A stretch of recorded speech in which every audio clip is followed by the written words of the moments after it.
So today we have a very special guest, actually two guests, and it is my boyfriend Paulo, and this is my doggy Rico, Kiko. You guys have probably seen it already, but today we are going to answer a few of some burning budgeting questions, and so yeah, let's just get right to it.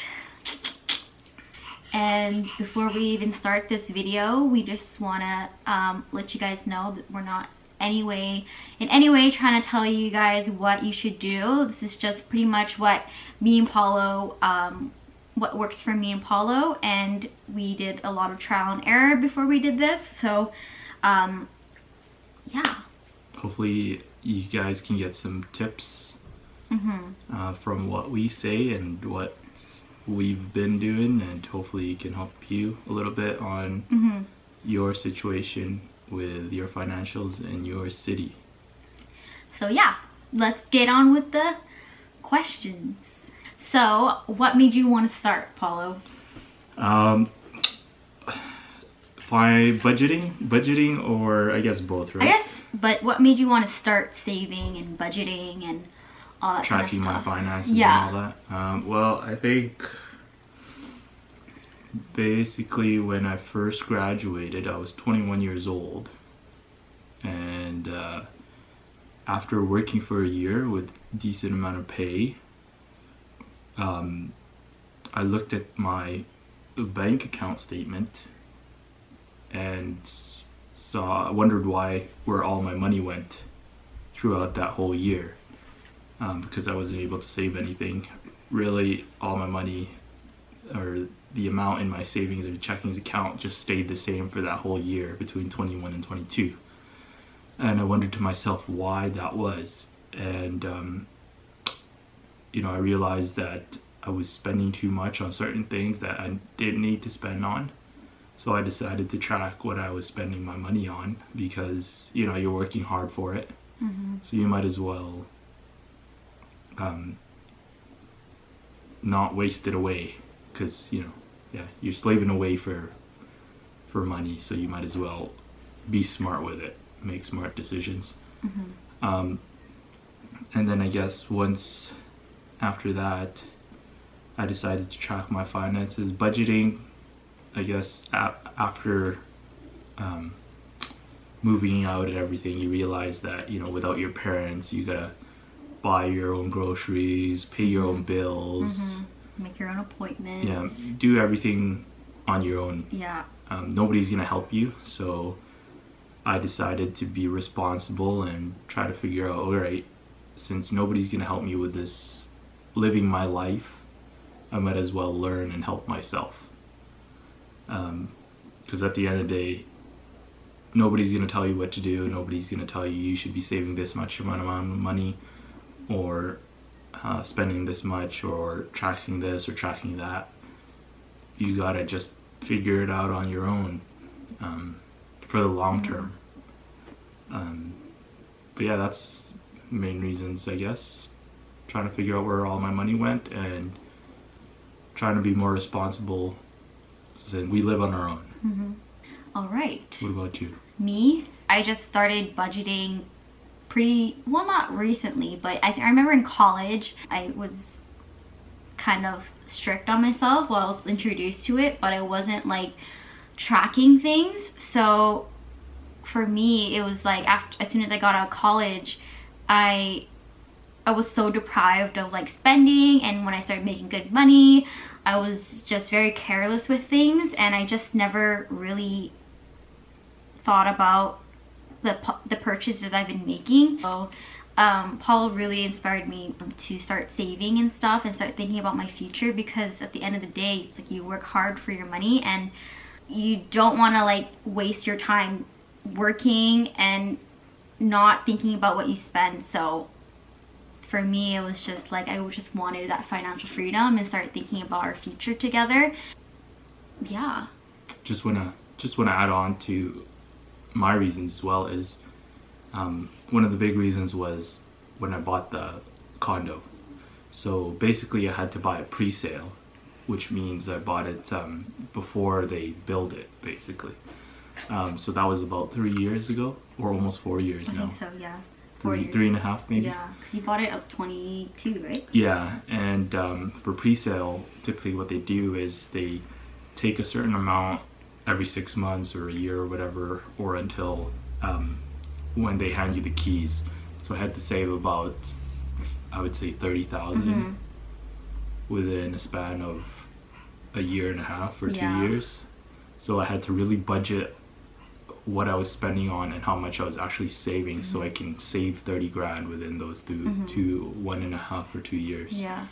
And also the other reason was I used to work in the hospital, and the hospital, they give you a pension, so they take out a certain amount from your paycheck, each paycheck, and they put it towards their pension at the end of your work life.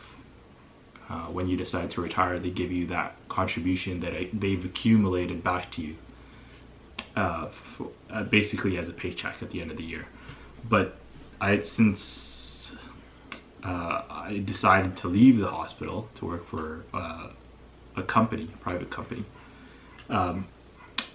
they also have pensions, but they're not as good as the hospital. So I had to figure out, I had to plan out my retirement income so that I could figure out how much I'm gonna need each month for any bills that I have when I decide to retire. So you kind of think about that. If you don't have pension and all that, you kind of have to think about, all right, when I'm 60 years old, where is my money going to come from when I'm not working?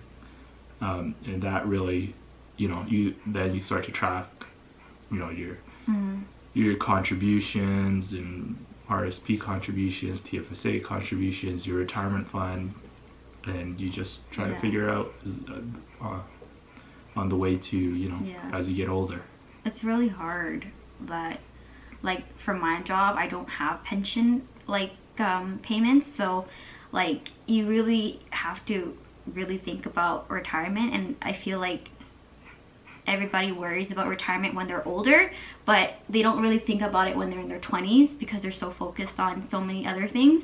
So which is okay, but it's you have to factor that in too, because you have to be really realistic with how you spend things and how you save things, especially if you have a goal and when you want to retire.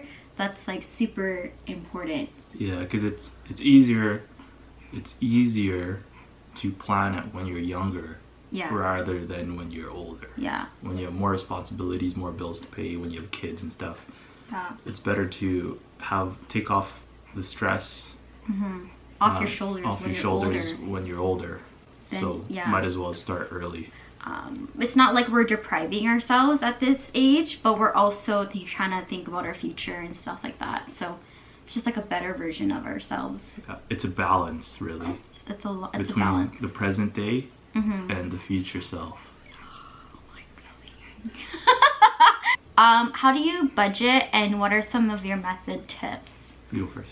Okay, so I've been really into watching The Budget Mom on YouTube, and she's definitely really helped me. I've learned a lot from her, and she's taught me about budgeting by paycheck and using cash envelopes, and also using a planner to track and estimate your expenses. There you go, expenses.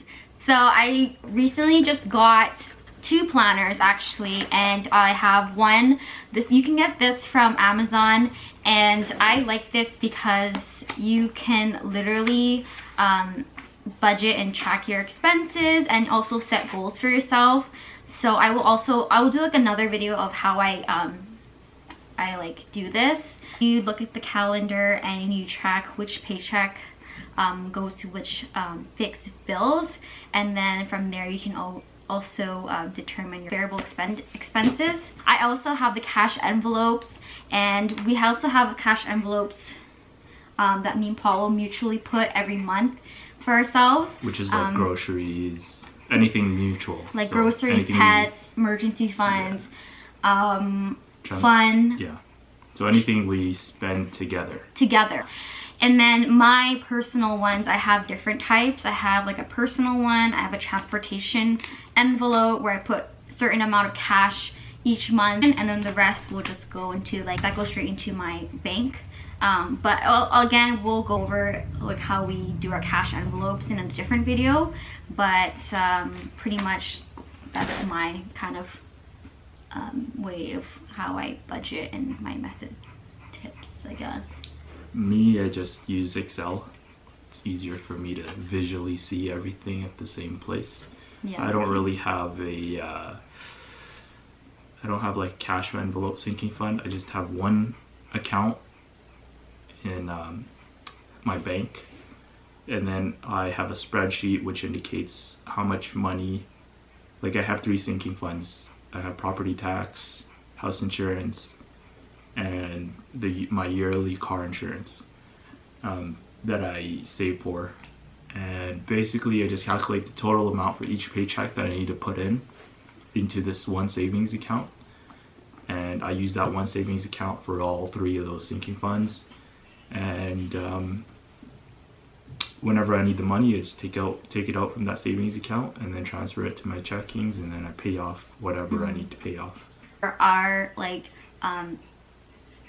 mutual cash envelopes, we use our cards as well, but we take it out of the envelopes. That's our budgeting methods. How do you keep track of your finances? I think that's the same thing. Yeah, that's the same thing. Yeah, at the end of the day, we both use Excel. Your finances, I guess that's like tracking your income. Like for our Excel spreadsheet, maybe I'll show you one day.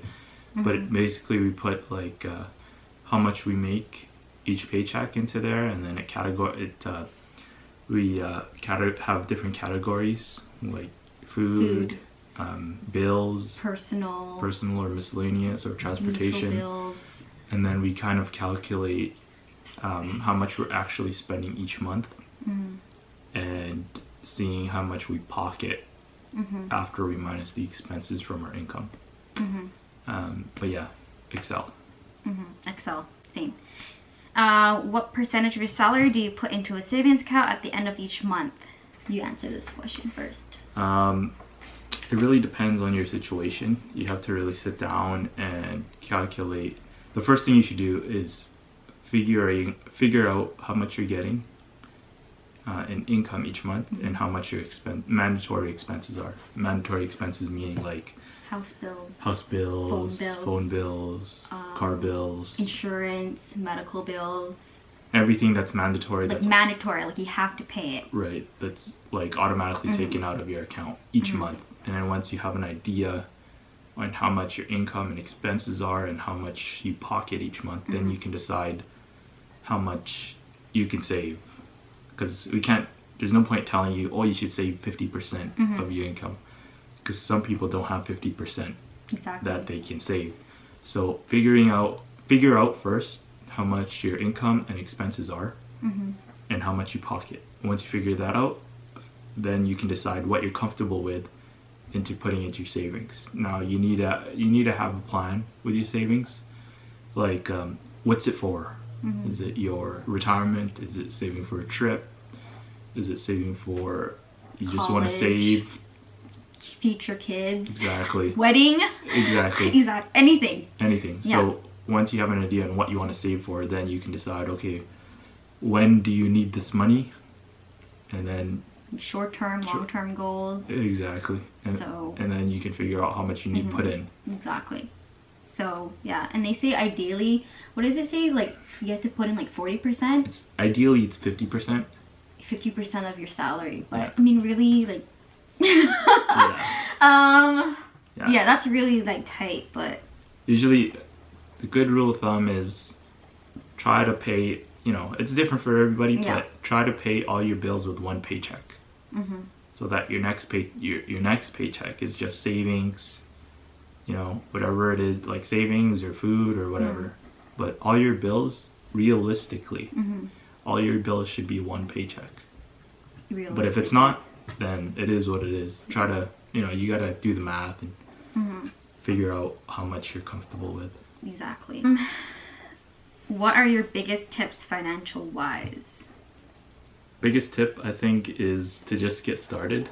You know, you don't be scared about the unknown of saving, budgeting, and tracking. Just get started. And the thing is, you don't want to wait until you're forced to get started. You should rather just get started and take it slow and, you know, work through it, trial and error, and figure things out while you're not so stressed. I think that's a the most really important good- tip. yeah. That's the most important financial tip I can say. Get started. Don't be scared. Started. Don't be scared. And yeah, because I think when I first started, I was like this. Yeah, it's I overwhelming. don't want to look. It was very overwhelming. I think the first month when I started doing it, it was like a lot of trial and error, and like calculations were like mismatched. So That's how it is. but it's always how it is, and I think you don't get into the rhythm until probably the third month after. Yeah, third month. So, and you have to consistently look at it, like the way I budget and stuff with the planner is that every time I have money coming in, every time I have money coming out, and if I spend anything, that's when I look into my finances, and then that way it keeps your mind refreshed and constantly looking at your finances to see where your money is going. And I feel like if what works for me is getting angry at my finances if I didn't do something right, because it's your money, and you know, like I didn't realize that some banks, they were taking like a certain percentage from me, and I thought that was stupid. Yeah. So I got a little angry there. So it's like $20 or something like that. Which, I mean, it's not a lot, but Over time. it's a lot, and that's more than minimum wage. So in Canada, so for doing nothing, Yeah. And it's stupid. yeah. So I think getting a little angry with your finances and getting a little defensive over it's that's how I kind of Yeah, do it's my normal. little tips. It's normal. And don't compare yourself with other people in terms of where you're at with your financial journey. Yeah. Everybody starts at different places, but just start. Yeah. That's the most important thing. Someone asked you take out a certain amount of cash from your debit bank and put it in the envelopes, and whatever is left in your debit bank is kept in your savings. Like the way Roseanne does it is she figures out how much each category, like transportation, personal, she figures out how much each category she's gonna spend each month, and then she takes out a certain amount for those categories, Yeah. and then the rest typically stays in your bank. Stays in my bank, and then my savings and stuff like that. Maybe you could show them how you do yours later on. Maybe next video. We'll If you probably guys do are that. interested. She's more better at the cash envelopes than I am. Actually, I actually really do I'm like not. it. That's too much work for me. Like literally, his way, he just looks at an Excel spread I and just look at a computer and be like, all right, that's good. I can't do that. Like, I make it so complicated, hey? Well, if it makes sense to you, it makes Yeah. sense to you. Exactly. It makes sense for me. For Yeah. me, I have to like repeatedly see it Yeah. and then think about it and She's- then put in my Excel spreadsheet and then She's a more visual person. yeah. Me, I'm just like, I see it in my head and then I do the numbers in my head. That's when you know he's a smart one. I'm not smart. I He's just- pretty fucking smart. I- I'm not even gonna. no. Don't even fret. Anyways. Okay. So maybe if you guys are interested, Roseanne will do her Cash We'll do envelope. her cash envelope breakdown Yeah. one day. If you guys have any more questions, DM me or DM leave Roseanne a message, or leave comment. a message. I won't look at them, but she will. Ask the guru here. And anything else? I don't know. I think that's it. I Yeah. think that's it. Again, we're not financial advisors. So It's just what works for us, and yeah. Yeah. All right. all right. All right. See you later. See you later. Toodaloo. Where's Kiko? Kiko, say bye. Kiko, say bye. This is what we work for every month. This doggy. Get her, Kiko. Get her. Get her. Get the bunny. Get the bunny.